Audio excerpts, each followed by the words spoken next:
Alors pas de panique, hein, on y va doucement, d'accord? C'est pas le Tour de France, hein, d'accord?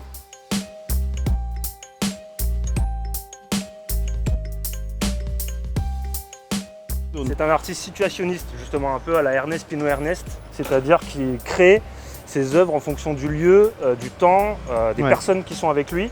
Et comme par exemple vient de le dire Sandy, cet artiste-là, Roa, représente essentiellement des animaux, vivants, morts ou en décomposition, pour justement réintroduire la nature dans les milieux urbains ou dans les friches abandonnées, parce qu'il peint énormément aussi dans des friches industrielles abandonnées. Vous ne le savez pas, mais vous êtes dans l'entrée du château de Vitry-sur-Seine. Ici, c'était l'entrée de ce château.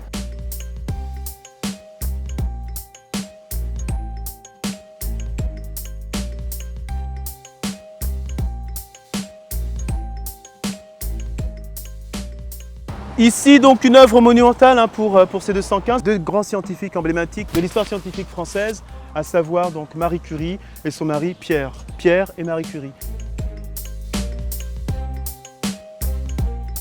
Donc ces guerriers bantous à Kuka, en fait, ils sont nés, comme je vous l'ai dit, en fait, c'est un artiste franco-congolais, donc qui est né au Congo. Il a fait aussi pareil les Beaux-Arts.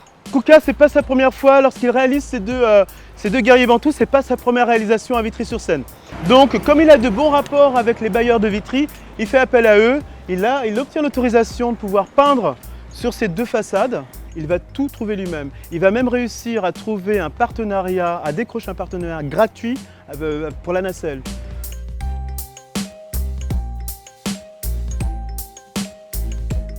Donc là, vous avez une œuvre qui a été réalisée, bon, vous voyez, doucement mais sûrement. Elle est en train de se délabrer, se détériorer, parce que le jour de la mise en place, bon, il y a eu beaucoup de vent.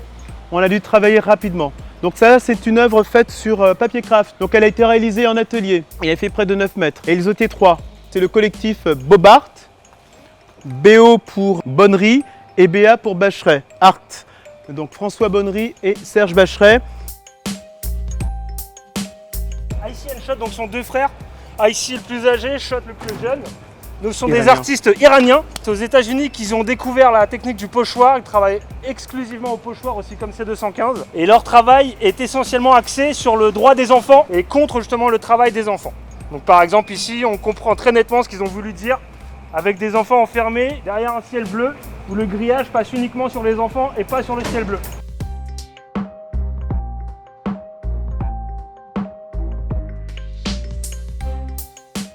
C'est un travail qui a été réalisé par Santiago Hermes de Cuba. En fait, c'est lui qui a fait la demande de se poser à côté du portrait d'Edith Piaf jeune par Zabou. Donc là, ça se voit pas, mais c'est un travail qui a été réalisé au pochoir également. Il représente Suanfego. C'est une ville qui a été établie par des Français à Cuba. Et c'est la ville dont il est originaire.